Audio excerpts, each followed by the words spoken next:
Hi friends, இன்றைக்கி எங்கே வந்துருக்குன்னு பார்த்தீங்கன்னா நம்ம சித்தர் கோயிலோட வரலாறு சேலம் மாவட்டத்தில் ஒரு சிறப்பான ஒரு தெய்வ களம்னு சொல்லலாம். அங்கே சித்தர் கோயிலோட அந்த ஃபுல் வரலாறை நம்ம சாமிகிட்ட கேட்க போகிறோம். நீங்கள் சித்தர் கோயிலை பற்றி தெரிஞ்சுக்கணுன்னா இந்த வீடியோ ஃபுல்லாக பாருங்கள். உங்களுக்கு எல்லாமே இந்த சித்தர் எப்படி உருவானார் எல்லா கதையுமே ஐயா சூப்பராக சொல்லியிருக்காரு. வாங்க வீடியோக்குள்ளே போகலாம். ஹரஹர நம பார்வதி பததே ஹரஹர மகாதேவா. தென்னாடுடைய சிவனையை போற்றி, எண்ணாற்றவர்க்கும் இறைவா போற்றி. மந்திரம் பெற்ற வழிமுறை மாலாங்கன் இந்திரன் சோமன் பிரம்மன் ருத்ரன் கந்தரு காலாங்கி கஞ்சமலையானோடு இந்த எல்லோரும் என் வழியாமே.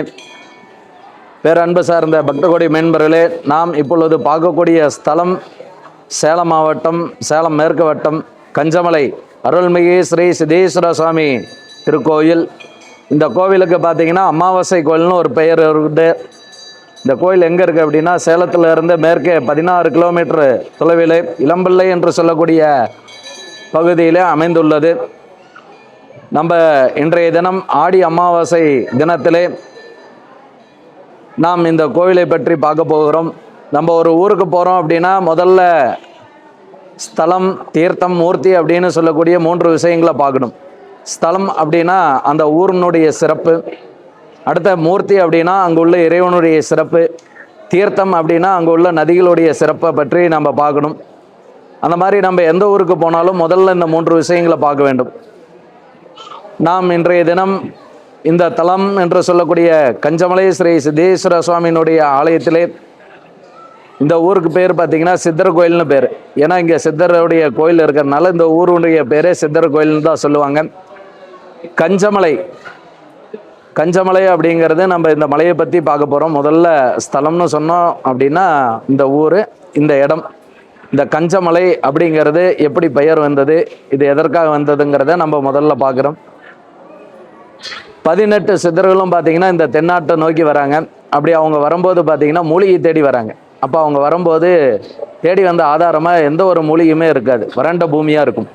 அப்போ 18 சித்தர்களும் பார்த்திங்கன்னா பிரம்மாவை நினச்சி தவறுக்கிறாங்க. ஏன்னா படைக்கக்கூடியவர் பிரம்மதேவன் தான். அப்படி பிரம்மா இந்த மலையை உருவாக்குறார். அதனால தான் இந்த மலைக்கு கஞ்சன் மலை அப்படின்னு பெயர். கஞ்சன் அப்படின்னா பிரம்மா, தங்கம், தாமரை, இரும்பு இதை குறிக்கக்கூடிய சொல் கஞ்சன் அப்படிம்பாங்க. பிரம்மாவால் உருவாக்கப்பட்டதுனால இந்த மலைக்கு கஞ்சன் மலையினும், அதே மாதிரி சிதம்பரத்தில் போட்டிருக்கக்கூடிய பொற்கூரையானது இங்கே உள்ள சித்தர்களால் கொடுக்கப்பட்டதுன்னு வரலாறு உண்டு. அதனால் இங்கே தங்கமலைந்த பூமியாக கருதப்படுறதுனால இந்த மலைக்கு கஞ்சன் மலையினும், கனிம வளங்கள் இரும்பு தாதுகள் இங்கே நிறைந்ததாக இருக்கிறதுனால இந்த மலைக்கு கஞ்சன் மலையினும், அதை பொருட்டு தான் பார்த்திங்கன்னா இங்கே உருக்காலை ஆரம்பித்தாங்க சேலத்தில். ஏன்னா இங்கே கனிம வளம், இங்கே பார்த்திங்கன்னா நிறைய இந்த மலையை சுற்றி பார்த்திங்கன்னா இரும்பு தாதுகள் அதிகமாக இருக்கும். இங்கே விளையக்கூடிய பொருள்களும் அப்படி தான் இருக்கும். கருவாழை, செவ்வாழை, இந்த மாதிரி என்னன்னு பார்த்தீங்கன்னா அந்த கருவாழைங்கிறதெல்லாம் பார்த்திங்கன்னா ரொம்ப டார்க்காக இருக்கும். அதெல்லாம் இந்த பூமியில் விளைந்தது. கருங்காலியும் இங்கே தான் விளையும். இந்த மாதிரி இரும்பு கனிம வளங்கள் அதிகமாக இருக்கிறதுனால இந்த மலைக்கு கஞ்சன் மலையினும், தூரத்தில் இருந்து பார்க்கக்கூடிய இது ஒரு தாமரை வடிவில் இருக்கிறதுனால இந்த மலைக்கு கஞ்சன் மலையினும் பெயர் வர காரணமாக இருக்கிறது. இந்த கஞ்சமலையில் 18 சித்தர்களும் அவங்களுக்கு தேவையான மூலிகை கிடைச்சோன்னு போயிடுறாங்க. அடுத்தபடியாக மூர்த்தி என்று சொல்லக்கூடிய மூலாலயத்தில் இருக்கக்கூடிய இறைவனுடைய திருநாமம் ஸ்ரீ சித்தேஸ்வர சுவாமி அப்படின்னு சொல்லுவோம். இவரை தான் காலாங்கி சித்தர் அப்படின்னு சொல்லுவாங்க. அதற்கு என்ன அர்த்தம் அப்படின்னு பார்த்தீங்கன்னா, திருமூலரும் இவரும் இங்கே மூலிகை தேடி வருவாங்க. என்னன்னா சித்தர்களுடைய ஆராய்ச்சி என்னன்னா, நம்ம இறந்ததுக்கப்புறம் நம்மளுடைய உடம்புக்கு தான் அழிவு, ஆன்மாவுக்கு அழிவு கிடையாது. அப்போ ஒரு சரீரத்தில் இந்த ஆன்மாவானது நீண்டடால் வாழணும் அப்படிங்கிறது தான் இவங்களுடைய ஆராய்ச்சி. அதற்காக என்ன பண்ணுவாங்கன்னா, அந்த காயகல்பம்னு சொல்லக்கூடிய சஞ்சீவினின்னு சொல்லக்கூடிய அந்த மூலிகையை தேடி வருவாங்க. அப்போ பார்த்தீங்கன்னா குருவாக இருக்கக்கூடியவர் இவருடைய குருநாதர் திருமூலர். நம்ம 10ஆம் திருமுறையாக விளங்கக்கூடிய திருமந்திரத்தில் இதை தெளிவாக சொல்லியிருப்பார். ஒரு 600 பாடலில் இந்த திருமந்திரங்கிறது பார்த்திங்கன்னா 3000 பாடல் கொண்டது. அப்போ திருமூலர் 3000 ஆண்டுகள் வாழ்ந்ததா சரித்திரம் உண்டு. அப்போ என்னென்னா ஒரு 600 பாடலுக்குள்ளே தன்னுடைய சுய சரீரத்தை சொல்லுவார். அப்போ அவர் சொல்லும்போது சொல்கிறார், மந்திரம் பெற்ற வழிமுறை மாலாங்கன், என்னுடைய வழியில் மந்திரம் பெற்றவர்கள் அப்படின்னு. இந்திரன் சோமன் பிரம்மன் ருத்ரன் கந்தரு காலாங்கி கஞ்சமலையானோடு இந்த எல்லோரும் என் வழியாமே. காலாங்கி கஞ்சமலையான்னு இவரை தான் குறிப்பிடுறார். அப்போ இவர் திருமூலருடைய சீடர் அப்படிங்கிறது நமக்கு தெளிவாக தெரிகிறது. அதற்கப்புறம் பார்த்தீங்கன்னா அந்த திருமூலரும் இவரும் அந்த மூலிகையை தேடிக்கிட்டு இருப்பாங்க. திருமூலருக்கு தான் அந்த மூலிகையை பற்றி தெரியும், ஏன்னா அவர் குருநாதர். இவர் அவருக்கு சீடனாக இருந்து பணிவிடைகள்லாம் செய்து வைப்பார். அப்படி அந்த மூலிகையை தேடிட்டு வரும்போது பார்த்தீங்கன்னா ஒரு நாள் அவருக்கு பணிவிடை செய்யும் போது சாதம் சமைச்சு வைப்பார். அப்படி சாப்பாடு பொங்கி வரும்போது பக்கத்தில் இருக்கிற குச்சி எடுத்து கிளறுவார், சாதம் கருப்பாயிரும். கருப்பான சாப்பாட்டை எப்படி குருவுக்கு கொடுக்கறது, அதை கீழே கொட்டினாலும் தெரிஞ்சிருமேன்ட்டு அந்த சாப்பாட்டை திரும்ப இவரே எல்லாத்தையும் விழுங்கிடுவார், திரும்ப புதுசாக சமைச்சு வச்சிருவார். திருமூலர் வருவார், வந்தோடனே என்னுடைய சீடனை பார்த்தியா அப்படின்னு கேட்பார். உடனே கேட்கும்போது நான் தான் அப்படிம்பார். என்னடா குருவுக்கு தன்னை அடையாளம் தெரியலங்கும் போது அப்போ தான் தன்னை உணர்றார், தாம் இளமையாக மாறிட்டோம். அந்த மூலிகை, இவங்க தேடி வந்த மூலிகை இதுதான். அப்போ நீ எப்படி இப்படி இளமையானன்னு கேட்கும்போது இவர் சொல்கிறார், இந்த மாதிரி பக்கத்தில் இருந்து ஒரு குச்சி, அந்த குச்சி எடுத்து கிளறினா சாதம் கருப்பாயிருச்சு, கருப்பான சாப்பாட்டை எப்படி உங்களுக்கு கொடுக்கறதுன்னு நானே விளங்கிட்டேன். அந்த குச்சி எங்கங்கும் போது அதை நான் அடுப்பில் வச்சுட்டேன் அப்படிம்பார். அப்போ என்னன்னா அவர் சாப்பிட்டதை இவர் கக்க சொல்லி சாப்பிடுவார், அவரும் இளமையாயிருவார். அப்போ என்னன்னா அந்த மூலிகையை சாப்பிட்டதுக்கப்புறம் நரை திரை முதிர்வு எல்லாத்தையும் கடந்து இளம்பிள்ளையாக மாறிய இடம். அதனால்தான் இந்த ஊருக்கு பேர் இளம்பிள்ளைன்னு வர காரணம். அப்போ என்னன்னா இவர் இளம்பிள்ளையாக மாறுறதுனால நீ இங்கே இருந்து வாழ்ந்துட்டு வான்னு திருமூலர் போயிடுறார். அதுக்கப்புறம் பார்த்தீங்கன்னா இங்கே உள்ளே இருக்கக்கூடிய காலாங்கிநாதர் இந்த மலையில தான் வாழ்கிறார். அவருடைய அன்றாட உணவாக இங்கே உள்ள பழங்களை சாப்பிட்டு, அதே மாதிரி மேயக்கூடிய மாட்டினுடைய மடியில் வாய் வச்சு பால் குடிக்கிறது, இந்த மாதிரி தான் அவருடைய விளையாட்டு, அன்றாட குழந்தைகளோட விளையாடுறது. ஏன்னா இளம் பிள்ளையாக மாறிட்டார் அப்படின்னா அந்த குழந்தைக்குரிய மனோபக்குவம் தான் அவங்களுக்கு இருக்கும். அப்படி இருக்கும்போது பார்த்தீங்கன்னா அவர் இப்படி வாழ்ந்துட்டு வர்றார். திடீர்னு மாட்டுக்கார் ஒரு நாள் என்னடா மாட்டில் பால் குறையுதே அப்படின்னு சொல்லி ஒளிஞ்சிருந்து பார்ப்பார். பார்க்கும்போது பார்த்தீங்கன்னா ஏதோ ஒரு சின்ன பையன் குடிக்கிறான், இவன் தான் டெய்லியும் பாலை திருடி குடிக்கிறியான்னு அவர் அடிச்சிருவார். அந்த அடியை வாங்கிட்டு மேலே இருந்தவர் அப்போ தான் கீழே வந்து உக்காடுறார். அது வரலும் மேலே வாழ்ந்தவர் கீழே வந்து அந்த அடியோட வலியோட வந்து உக்காடுறார். அதனால தான் இவருக்கு அடி வாங்கி அமர்ந்த தேவா அப்படின்னு ஒரு பேர் இருக்கும். அப்போ அந்த இவர் அடி வாங்கி அமர்ந்த உடனே பார்த்தீங்கன்னா முருகப்பெருமான் காட்சி தர்றார். மேலே இருக்கிறார் இல்லையா, மேலே இருக்கக்கூடிய முருகன் பார்த்தீங்கன்னா ஞான சத்குரு பாலசுப்ரமணியர். முருகன் வந்து காட்சி தர்றார். முருகன் வந்து என்ன சொல்றார், நமக்கு எல்லாம் தெரியும், கந்தகுரு கவசம் தெரியும். கஞ்சமலை சித்தகுரோ கண்ணொலியாய் வந்திடுவீர், கஞ்சமலை சித்தகுரோ கண்ணொலியாய் வந்திடுவீர். அதற்கு என்ன அர்த்தம் அப்படின்னா, கஞ்சமலை சித்தருக்கு கண்ணொலியாய் வந்திடுவீர் அப்படின்னா என்ன அர்த்தம் அப்படிங்கிறத நான் இப்போ சொல்கிறேன். அவர் முருகப்பெருமான் வந்து ஒரு காட்சி தரும்போது, நீ எவ்வளோ பெரிய யோகி, ஒரு சாகாவர்த்தப்பட்ட ஒரு ஞானி, நீ உன்னுடைய காலங்களை இப்படி வீணாக்கலாமா அப்படின்னு அவர் ஞானத்தை உபதேசம் பண்ணுறார். அதனால தான் மேலே இருக்கக்கூடிய முருகன் பேர் ஞான சத்குரு பாலசுப்ரமணியர் அப்படின்னு. ஞானத்திற்கு குருவாக விளங்கியதுனால ஞான சத்குரு பாலமுருகன். இதில் என்ன ஒரு விசேஷம் அப்படின்னு பார்த்தீங்கன்னா, மேலே இருக்கக்கூடிய முருகனுக்கு வள்ளி தெய்வானை கிடையாது, பாலமுருகன் தான். ஏன்னா ஒரு குழந்தையினுடைய பாஷை ஒரு குழந்தைக்கு தான் தெரியும். இப்போ ஒரு குழந்தை இருக்குன்னா அந்த குழந்தையும் இன்னொரு குழந்தையும் பேசிக்கும், ஆனால் நம்ம பேசணும்னா அவங்களுக்கு புரியாது. அப்போ இவர் இளம்பிள்ளையாக இருக்கிறதுனால மேலே இருக்கக்கூடிய முருகனும் இளம்பிள்ளையாக வந்து அவருக்கு ஞானத்தை உபதேசம் பண்ணுறார். அதுக்கப்புறம் முருகப்பெருமானுடைய பேச்சை கேட்டு இங்கே பல ஆயிரம் ஆண்டு காலம் தவம் இருக்கிறார். சிவபெருமான் நினச்சி அந்த சிவ நிலையை அடையணுங்கிறதுக்காக அவர் அந்த தியானத்தை மேற்கொள்கிறார். இதே அமாவாசை அன்னைக்கு சிவபெருமான் காட்சி தர்றார், என்ன வர வேணும்னு. நான் மீண்டும் எந்த ஒரு ஆசாபாசங்களுக்கும் ஈடுபடாமல் நான் அந்த சிவநிலையை அடையணும் அப்படிங்கும்போது இப்போ சிவபெருமானே தனக்கு நிகரான வரத்தை கொடுத்து சிவநிலையை நீ அடைவ, என்னுள் நீ ஐக்கியமாயிருவன் அப்படின்னு.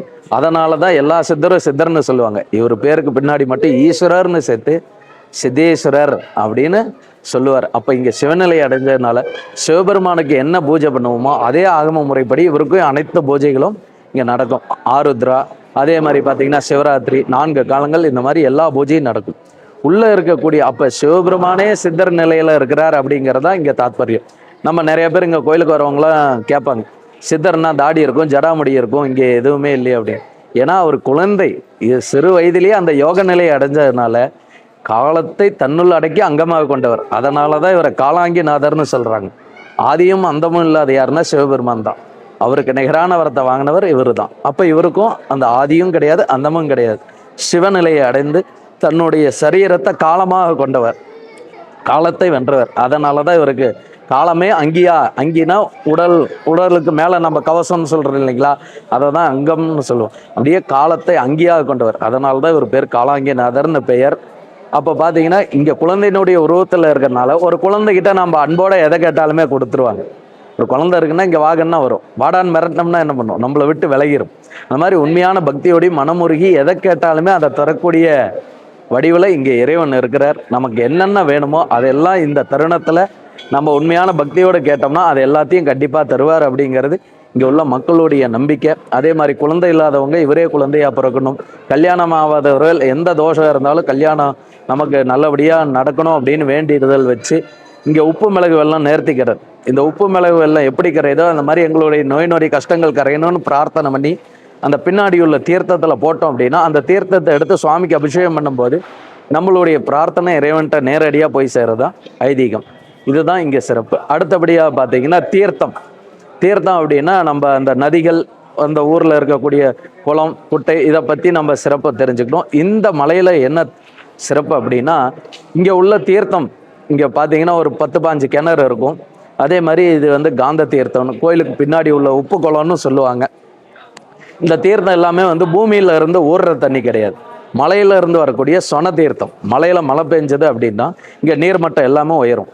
மலையில மழை குறைஞ்சதுன்னா அந்த நீர்மட்டம் எல்லாமே குறைஞ்சிரும். அப்போ இது வந்து ஒரு ஸ்டோரேஜ் பண்ணி வைக்கிற தொட்டி மாதிரி தான். ஆனால் எந்த காலத்துலேயுமே இது வத்தாது. அப்போ என்னன்னா மலையில் மழை பெஞ்சு அந்த தண்ணி எல்லாம் மண்ணுக்கடியில் இறங்கி சொன வழியாக வரும்போது இதை நம்ம மூலிகவனன்னு சொல்லிட்டோம். அப்போது ஒவ்வொரு மரத்தினுடைய ஆணிவேர் எங்கே இருக்கும் அப்படின்னா அந்த பாறையினுடைய இடுக்கில் தான் இருக்கும். அப்போ அந்த சொன வழியாக வரும்போது அந்தந்த மரத்தினுடைய ஆணிவேரில் பட்டு தான் அந்த தீர்த்தம் இங்கே கடைசியாக, ஏன்னா மலையினுடைய அடிவார பகுதி இதுதான். அப்போ இங்கே தான் கடைசியாக வந்து ஸ்டோரேஜ் ஆகுது. அப்போ என்னன்னா அந்தந்த மரத்தினுடைய மருத்துவ குணங்கள் வந்து அந்த தண்ணியில் கலந்துருக்கும். அதை குடித்தாலோ குளித்தாலோ நமக்கு தெரியாத சில வியாதிகள் இருந்தால் அந்த மருத்துவ குணத்தால் நிவர்த்தி ஆயிருங்கிறது ஐதீகம். இதுதான் இங்கே உள்ள நடைமுறை. அதே மாதிரி பார்த்தீங்கன்னா இங்கே திருவிழா காலங்கள் அப்படின்னு சொன்னோம்னா சித்திரை மாதம் 3வது செவ்வாய்க்கிழமை, சித்திரை மாதம் இங்கே வருஷத்தால் முதல் சித்திரை மாதம் பிறந்து முதல் செவ்வாய்க்கிழமை அப்படின்னா ஊர் தண்டல் அப்படிம்பாங்க. அதுக்கு என்ன அர்த்தம் அப்படின்னா இந்த சித்தரை அடித்தாங்க இல்லையா, அந்த பரம்பரை இன்னமும் இருக்கிறாங்க, அவங்களுடைய வம்சாவளி இருக்கிறாங்க. என்னன்னா அவங்க எல்லாருமே சாக்கு எடுத்துப்பாங்க. ஆளுக்கு ஒரு சாக்கு எடுத்துகிட்டு ஒரு 100 பேர் இந்த மலையை சுற்றி, இந்த கஞ்சமலையை சுற்றி பார்த்தீங்கன்னா ஒரு 30 கிலோமீட்டருக்கு 18 பட்டி கிராமத்துக்கும் போய் இந்த மாதிரி நாங்கள் சித்தருக்கு திருவிழா பண்ணுறோம் அப்படின்னு அவங்க சொல்லிட்டு வருவாங்க. அப்படி அவங்க சொல்ல போகும்போது இந்த 18 பட்டி கிராம மக்களும் என்ன பண்ணுவாங்க அப்படின்னா வருஷத்தில் எத்தனை விளைச்சல் வந்தாலும் முதல் படி சித்தருக்குன்னு ஒரு படி எடுத்து வைப்பாங்க.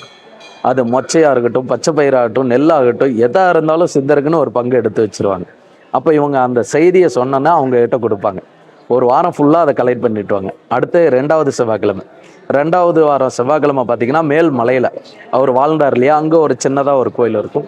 அங்கே 18 சித்தர்களுக்கும் படி இருக்கும். முதல்ல அங்கே போய் களி கிண்டி பொங்கல் வச்சு அங்கே பூஜை பண்ணுவாங்க. அடுத்தது 3வது செவ்வாய்க்கிழமை இங்கே திருவிழா நடக்கும். 5 நாட்கள் வந்து இங்கே திருவிழா வெகு விமர்சையாக நடக்கும். இதுதான் இங்கே திருவிழா காலங்கள். அதே மாதிரி பார்த்தீங்கன்னா தினசரி இங்கே வந்து நடை திறப்பு பார்த்தீங்கன்னா காலையில் 6:30 மணியிலேருந்து மதியம் 1 மணி வரலும், மாலை வந்து 4 மணியிலேருந்து இரவு 8 மணி வரலும் திறந்திருக்கும். அதே மாதிரி அமாவாசை விசேஷ நாட்கள் வெள்ளிக்கிழமை ஞாயிற்றுக்கிழமை ஃபுல்லாகவே நட திறந்திருக்கும். அனைத்து பக்த கோடி மென்பர்களும் நமது ஆலயத்திற்கு வந்திருந்து எல்லாம் வல்ல இறைவனுடைய திருவருளுக்கு பாத்திரமாடி கேட்டுக்கொள்கிறோம். அந்த தீர்த்தம் பார்த்தோம் அப்படின்னா இது எல்லாமே சொன தீர்த்தம் கிடையாது, மலையிலேருந்து வரக்கூடிய சொன தீர்த்தம். இந்த தீர்த்தத்தில் நம்ம குளித்தா சில வியாதிகள் நிவர்த்தி ஆயிரும் அப்படிங்கிறது. அதே மாதிரி கோயிலுக்கு பின்னாடி உள்ள தீர்த்தம் வந்து காந்த தீர்த்தம்னு சொல்லுவாங்க. இந்த தீர்த்தத்தில் உப்பு மிளகு வெல்லம் போடுறது தான் இங்கே நேர்த்திக்கடனாக விளங்குவது. இதில் என்ன ஒரு விசேஷம் அப்படின்னா இந்த உப்பு மிளகு வெல்லம் கரையிற மாதிரி எங்களுடைய நோய் நொடி கஷ்டங்கள் கட்டி மறு இதெல்லாம் இருந்தால் கரைஞ்சிடணும்னு வேண்டிட்டு நம்ம போடணும். அதே மாதிரி இந்த தீர்த்தத்தில் நம்ம குளிக்கும்போது இந்த மறு ஸ்கின் ப்ராப்ளம்லாம் இருந்தால் நிவர்த்தி ஆயிரும் அப்படிங்கிறத நம்ம இந்த நேரத்தில் தெரிஞ்சுக்கணும். அதே மாதிரி பார்த்தீங்கன்னா மதியம் இங்கே அன்னதானம், தமிழக அரசினுடைய அன்னதான திட்டத்தில் இங்கே பார்த்தீங்கன்னா டெய்லியும் 50 நபர்களுக்கு அன்னதானம் போடுவாங்க. மதியம் 12:15 மணிக்கு பூஜை ஆகும்போது அந்த அன்னதானம் சாப்பிட்டு எல்லாருமே போகலாம். நாங்கள் வந்து இந்த கோயிலில் அர்ச்சகராக இருக்கேன். என் பேர் வந்து சோமாஸ்கந்த சிவம். நாங்கள் வந்து எங்களுடைய வம்சாவளியாக எங்களுடைய பாட்டனாருடைய பாட்டனாரில் இருந்து நாங்கள் ஒரு வம்சாவளியாக நாங்கள் இந்த ஆலயத்தில் பூஜை பண்ணிக்கிட்டு இருக்கோம். என்னுடைய பேர் வந்து சோமாஸ்கந்தர். அனைவரும் வருக, இறைவனுடைய திருவருள் பெறுக. ஓம் நம சிவாய. அவனிதனில் அஸ்தாங்க அணிமாதி சித்தியால் அங்கெங்கு விளையாடியே அருமைகரு முயல் சோழ அழகான கஞ்சமலை அதில் வாசமாக எண்ணி கவனமிகு கருநெல்லி கருவாலை செவ்வாழை கருங்காடு வாசமாகி காசினியில் ஓர் போற்ற கஞ்சமலை மேற்கதாய் கருணையுடன் வில்வத்தருகில் பாவனையதாகவே பலர் கண்டு பொழுதிட பச்சமை தாழ்வதற்காய் பாலருடன் கூடி குழலூதி விளையாடி அடிபட்டுமே அமர்ந்த தேவா தவமுனிவர் பாமரர்கள் அமாவாசை கூட்டமாய்த்தான் பொழுதும் சார்ந்த நெறிவாள் சித்தானந்த மானவர தெய்வமே கஞ்சமலை சித்தேஸ்வர கடவுளே.